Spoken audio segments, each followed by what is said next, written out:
It's now my pleasure to introduce Daniel Hirsch, retired director of the Program on Environmental and Nuclear Policy at the University of California, Santa Cruz. Thank you very much. What I'm going to talk to you about tonight is very simple. It is to remember the golden rule. You all know the golden rule? Remember the golden rule. We must all live by the golden rule. What the heck is the golden rule? Whoever has the gold makes the rules. And that is at the core of the fight that we've been engaged in for decades over the contamination from the Santa Susana Field Laboratory. What this means is what economists call externalities. That it's often cheaper for a corporation or an agency to transfer its cost of doing business, the cost it would normally have to absorb to prevent pollution from occurring in the first place or cleaning it up once it has, to transfer that cost of business to innocent others. And you've just heard about a symbol of those innocent others, Grace. Grace, as you were told, was diagnosed with cancer in 2014 and went through over 100 days of inpatient treatment, chemotherapy 10 times the normal limit, and relapsed, and then had a bone marrow transplant, and thankfully is cancer-free now. She and Hazel, who unfortunately died almost 2 years ago, are the symbol of what externalizing the costs of doing business, transferring the cost of controlling your pollution onto innocent others is all about. Now, I want to make it clear, no one is claiming that the cancers that Hazel and Grace had came from Santa Susana. You can't identify a particular cancer with a particular cause. But what we do know is that the site is filled with carcinogens, and they are leaking off-site. And carcinogens, by definition, cause cancer. And as I'll discuss in a moment, there have been federally funded studies showing elevated cancers associated with exposures to the chemicals and radioactivity at Santa Susana. So some children have gotten cancer from that site, some adults. And Hazel and Grace represent what this entire evening is about. The parties responsible for the contamination at Santa Susana are the Department of Energy, or DOE, NASA, and the Boeing Company. Department of Energy's predecessor agency was the Atomic Energy Commission. Boeing had predecessor companies, Rocketdyne, Rockwell, and so on. But these are the three entities responsible for the contamination and for cleaning it up. You all know where the field laboratory is. You've got Simi Valley to its north, and Chatsworth, Canoga Park, Calabasas, Agoura Hills, Thousand Oaks, Moore Park, all around. It's right in the center of 500,000 people living within 10 miles of the site. It has 4 main operational areas. And just to orient you, the field lab is in back of me. You're staring towards it. We are located right now about here. You can tell what's really critical, which is the field laboratory is on a mesa. It's above us. It's elevated at higher elevation. And contamination that is at the field laboratory wants, by gravity, to go downhill. So when the rains come, it carries contamination with it. When the winds blow, it carries contamination with it. When the groundwater is contaminated, that groundwater migrates. You can see that more clearly here. Field laboratory up on the plateau, and all of these pathways leading through Brandeis Camp and to where we are now, and these pathways leading into the Arroyo Simi. Obviously, there are other pathways that lead into Los Angeles County and lead in other directions. But to give you that sense, the contamination is above us, and it wants to come down. The lab was established in the late 1940s for testing that was too dangerous to be done in populated areas. They searched for a remote field laboratory location, and they ranked these sites.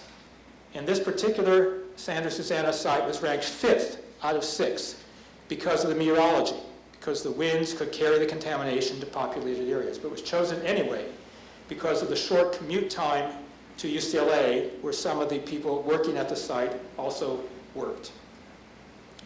The power of the reactors was supposed to be reduced, kept low, so that if there were an accident, the dose to the public would be restricted. But a few years later, they set aside that limit and allowed reactors to be built much larger, including the one that melted down in 1959. And this is what students working with me 40 years ago discovered in the archives of UCLA. Documents showing what's not supposed to occur on nuclear fuel, a melted blob. The fuel is not supposed to melt. This is what the melted fuel looked like from 1959.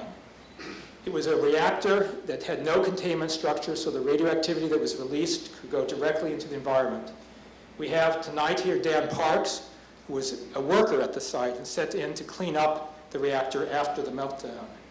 Numerous workers were exposed through that cleanup, but not just the workers. You see that because the radioactivity in the reactor room was so high after the meltdown, they opened the doors to the reactor to be able to vent the radioactivity into the environment where it spread. At least 3 other reactors suffered accidents. The SNAP-8ER, 80% of its fuel was damaged. The SNAP-8DR, 35% of the fuel damaged. The AE6, fission gases, radioactive gases were released. They had a hot lab with some of the most radioactive material on Earth shipped in from all around the country.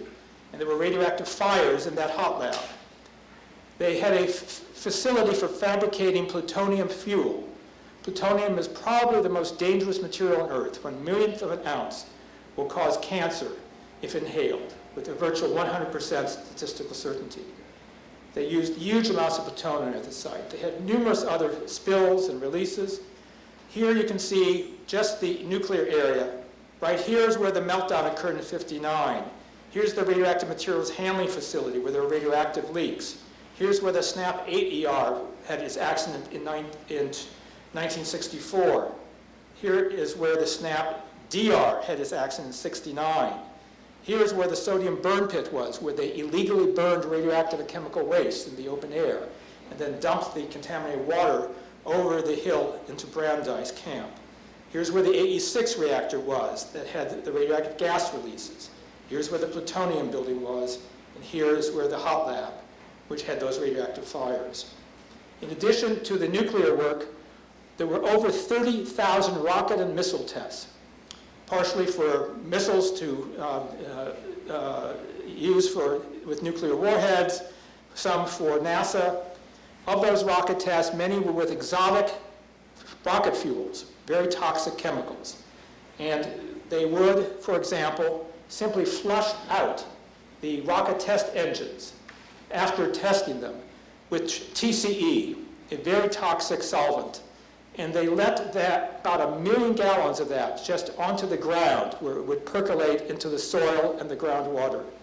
It's dangerous in parts per billion, and there are 500,000 gallons of it in the soil and groundwater at the field lab because of this horrendous practice.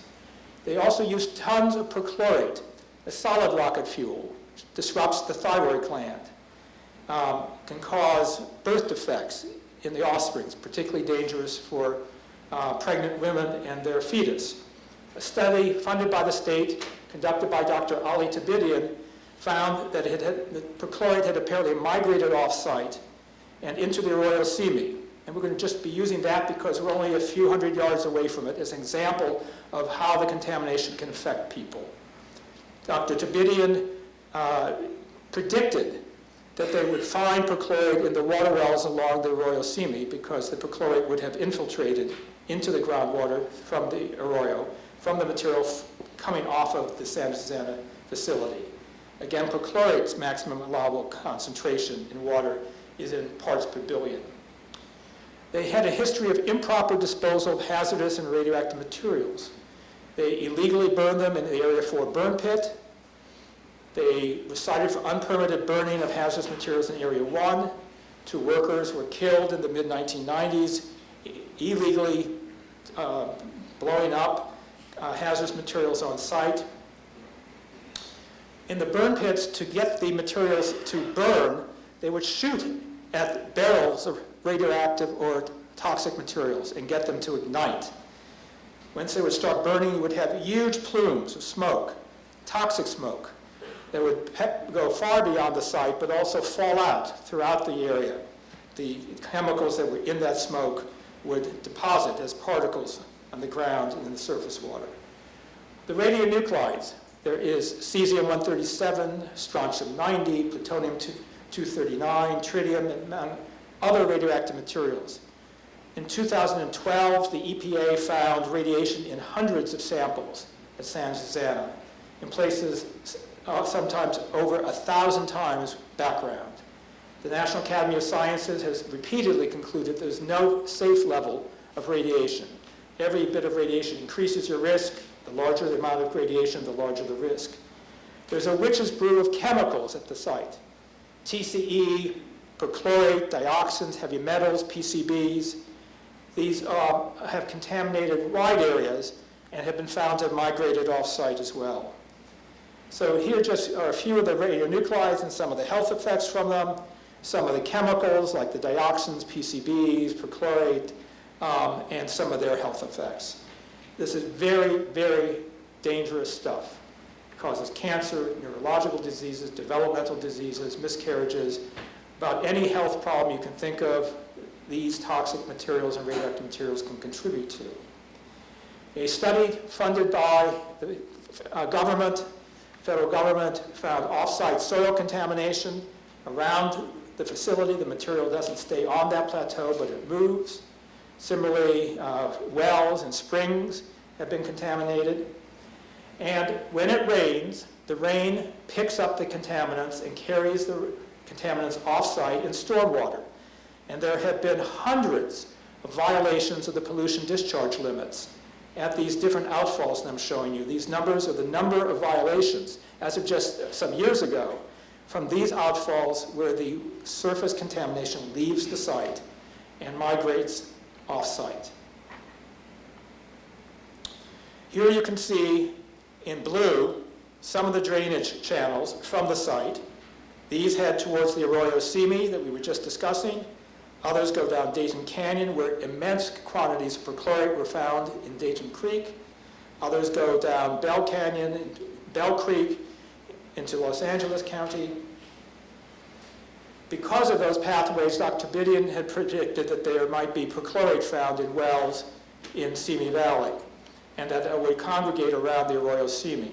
So here are some measurements of perchlorate on the field laboratory, and then measurements that were found in wells in Simi Valley. Roughly 1 out of every 4 wells tested found perchlorate in it in Simi. Again, I'm using Simi because that's where we are. The same kinds of risks exist in all directions around this site. So here is our data from a well that is less than 1 mile from where we are meeting tonight. The Sycamore well on Sycamore, as I say, less than a mile away. And here are the readings from that well. This is not a monitoring well, but a supply well that provides a significant portion of drinking water for this community. And the key for you to notice is the company is not doing anything illegal. The measurements are just below the old maximum contaminant limit, called an MCL, of 6. So in 2014 it was 5.6, 2017 4.6, 4.8, and so on. And you'll see some of the more recent data here as well. The important thing for you to know is that in recent years, and you're going to hear about this soon from Assemblymember Christy Smith's office, the state lowered the public health goal to 1 part per billion micrograms per liter, and has now proposed reducing the legal limit to 2. What that would mean is that the water in those wells, sorry about that, for all of these years, would be above what the state now says is the public health goal, what you should keep it at if health is your only concern. and would be above the new legal limit that the state has now proposed. Boeing itself in 2015, and Mikey Rincon, former student of mine, did much of the work on this,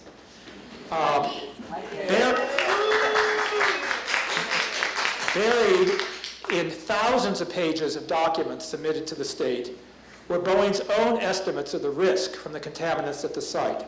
If someone were to live at the areas where this stuff is, these concentrations have been found, they estimated themselves that the risk would be greater than 9 out of 10, meaning that if there were 10 people living there, 9 of them would get a cancer from the contaminants. This is thousands of times higher than what the risk goals are supposed to be for any contaminants. Here are the numbers. For the systems test lab, not my numbers, but Boeing's numbers. If someone lived there, 96 out of 100 people would get cancer from the contaminants. From the environmental effects lab, every 3rd person would get a cancer. Every 5th person at Happy Valley North and every 10th person at Compound A. The reason that's so important is you folks live near the site, downhill from it. And if we can't clean up the source so it'd be safe to live on it, it isn't safe for you folks living nearby. So, I say again, the individuals that we're talking about, Grace and Hazel, to keep in our mind what this is all about, they are real people. They aren't numbers. They aren't figures buried on the 1,000th page of a document that's sent to an agency that, frankly, in the past has been largely asleep at the switch.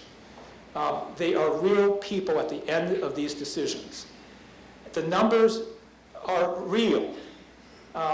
There was a multi-year study by the School of Public Health at UCLA of the workers that found significant increases in death rates from the cancers you would associate with the radiation and chemicals at the site.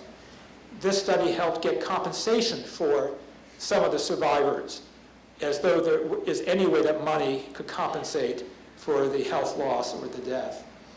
Independent federally funded studies also found increased levels of cancer in the communities near the site, associated with proximity to the site. As Professor Hal Morgenstern wrote, he found that the incidence of cancer was more than 60% greater among residents living within 2 miles compared with those living more than 5 miles away. Doesn't mean it's safe at 6 miles, but it meant that there seemed to be an association between cancer, incidence, and proximity to the site. That's why the site has to be cleaned up. And that's why in 2010, there was this extraordinary breakthrough. Administrative orders on consent, what we call AOCs, were signed between the Department of Energy and the State Toxics Agency and NASA and the State Toxics Agency, in which they agreed to clean up the property to background, which means, in plain language, restoring it to the condition it was in before these responsible parties contaminated it. DTSC at the time said they would require a comparable cleanup for the Boeing property, consistent with the local government's land use designations. Who came up with the proposal to clean up to background? The proposal was made by Dr. Stephen Chu, the Secretary of Energy at the time, who happened to be a Nobel Prize winner in physics, and his assistant secretary, Inez Triai. They proposed to the state to clean up the full mess their agency had made, and NASA then followed suit. The agreements require cleanup to local background. That means that the contamination that is there would be removed so that it would be similar to the levels that you would have off-site had that facility never been there. It covers not just dirt, but the buildings, debris. You're barred from leaving in place the contamination. You have to remediate it. All waste with radioactivity above background has to go to a licensed site. The communities around Santa Susana have been plagued with a practice by Boeing and others of disposing of radioactive materials in your local landfills, in metal recyclers here, concrete and asphalt recyclers, to save a few bucks instead of sending it to where it's licensed to go. There are some narrow exceptions to protect Native American artifacts and to protect endangered species. But otherwise, it is all supposed to get cleaned up. And here's the clinker.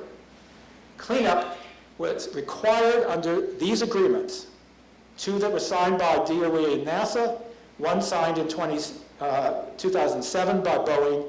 The cleanup was supposed to be completed by 2017. Despite the requirement for full cleanup by 2017, we are in 2020, and the promised soil cleanup hasn't even begun. I want to show you, it's going to take me a moment to get this right, and I may need help, something that was said from this very podium 6 years ago in this hall. And that is what led to where we're at. The bottom line is, yes, things happen. Yes, they are unfortunate.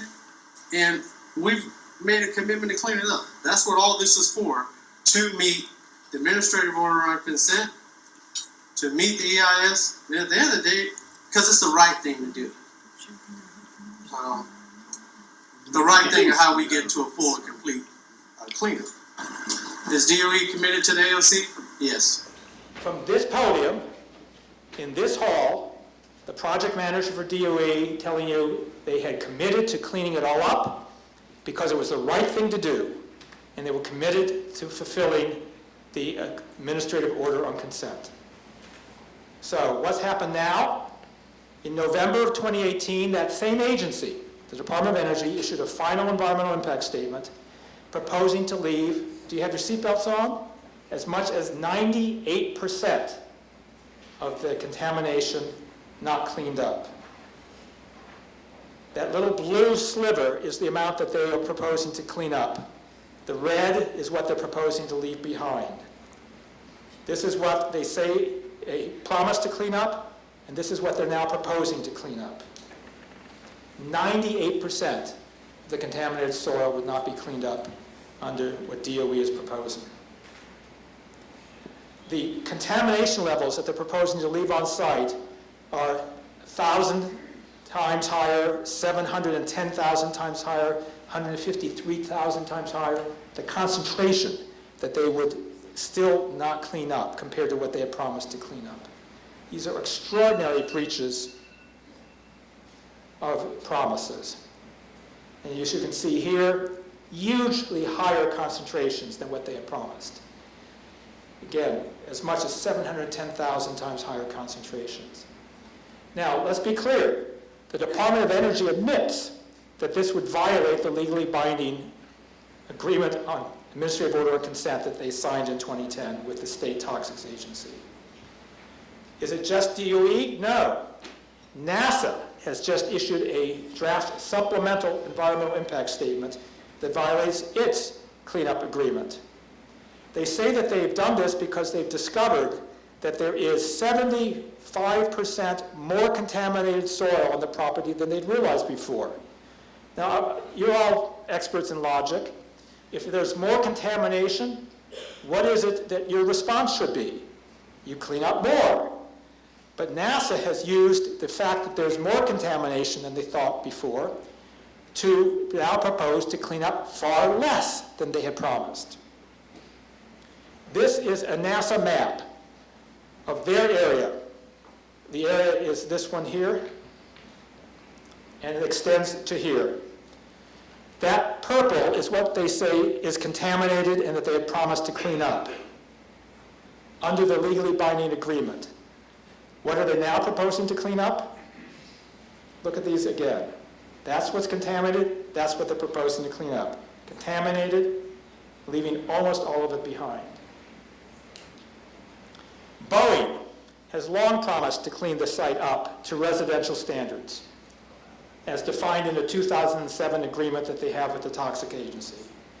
Boeing has now broken those commitments and wants to instead clean up to a far less protective standard they call recreational, where by their own admission it would not be safe for anyone to be on the property more than a few hours a week. Roughly 98% of Boeing's contaminated soil wouldn't get cleaned up. if they are permitted to break their commitments. That's why we're here tonight, because of the crisis regarding the cleanup, the promises that were made and are being broken. Boeing's attitude is similar to its recent behavior regarding the 737 MAX, two of which crashed, killing hundreds of people, because Boeing has been alleged to be putting its own profits way above public safety and fighting against regulation by capturing its regulators. I should also say that DOE, NASA, and Boeing have been trying a fair amount of scare tactics to try to get people to be opposed to the cleanup by saying that it would take a lot of trucks and a lot of years. Let me give you one extraordinary example. NASA, in its final EIS, said that it would take less than 2 years for it to clean up all of the contamination on its property. A few months ago, it issued a supplemental EIS that claims it would take more than 25 years. They're doing that simply to try to create an excuse for getting out of cleaning up the mess that they had promised to clean up in the first place. Now, you all know that on November 8th, 2018, there was the WOOLSEY fire. It began at the Santa Susana Field Laboratory.